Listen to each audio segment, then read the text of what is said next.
जी अनु जी, मेरी नजर लार्सन पे है। लार्सन हमने एक यस्टरडे भी रिकमेंड किया था। Larsen is trading at life time highs.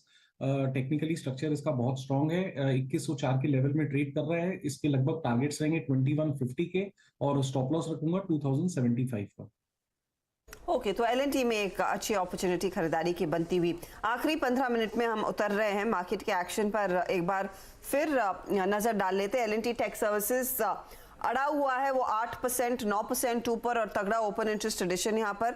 अच्छा, मेटल्स में जेएसपीएल एक बार मेंशन कर लिया जाए, क्योंकि ये भी इनफैक्ट अपनी चाल को और मजबूत करता हुआ एक बहुत तगड़ा एडिशन ओपन इंटरेस्ट में देखने को मिल रहा है। गावा साहब, कल भी हम जेएसपीएल का मेंशन कर रहे थे। यहाँ पर आपकी राय क्या रहेगी? क्या आप तेजी करेंगे कल के लिए भी? इंडस्ट्री पर देना चाहिए, क्योंकि जेएसपीएल का जो चार्ट है, मोमेंटम है। 566 पर ट्रेड कर रहा है। स्टॉप भी बहुत टाइट है, मेरे ख्याल से 550 55 का चल जाएगा। मुझे लगता है 575 580 पॉसिबल है। मोमेंटम कंटिन्यू हो सकता है। इनफैक्ट क्वाइट पॉसिबल एक गैप अप खुल सकता है, वहीं पर एक एडवांटेज लेकर बेच देना चाहिए। यस, मोमेंटम है जिंदल स्टील पे। Momentum trade clearly Jindal steel में बनता हुआ। एक बार मेटल इंडेक्स का चार्ट आपकी स्क्रीन पर फिर लेकर आते हैं। हमें याद है करीब 10 सवा 10 के आसपास वो अपडेट आ रहा था चाइनीज मीडिया को, जो हम रेफर कर रहे थे। तब मेटल इंडेक्स करीब आधे से 1% की बढ़त की तरफ जा रहा था, और फिर अब आप देखेंगे तो 1.5% तक की तेजी देखने को मिली है। तो हिंडाल्को से लेकर टाटा स्टील, जेएसपीएल, सेल, ये सारे काउंटर्स आज काफी तगड़ी तेजी में 3% ऊपर। टाटा स्टील, हिंडाल्को में 3% तक का इजाफा।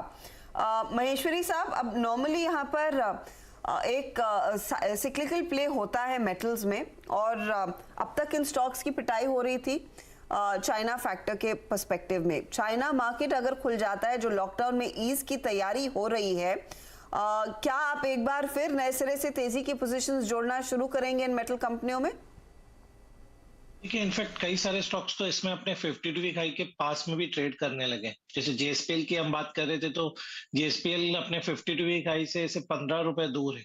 तो जहां पर भी निवेशकों का कॉन्फिडेंस है कि ये कंपनियां एक्सपोर्ट फ्रंट पे या डोमेस्टिक फ्रंट पे अच्छा परफॉर्म कर रही है, वो करती रहेंगी।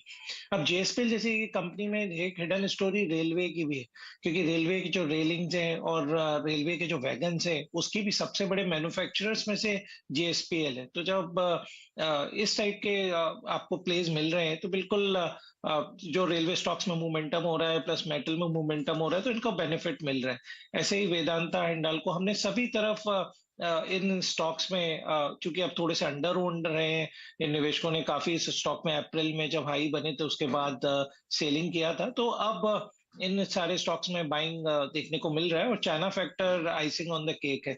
तो मेरी सलाह रहेगी कि अभी स्टॉक्स में अभी इस लेवल पे भी बाइंग की जा सकती है। भी बाइंग का मौका यहाँ पर क्लियरली बनता हुआ, क्योंकि अब वो स्टोरी इनके फेवर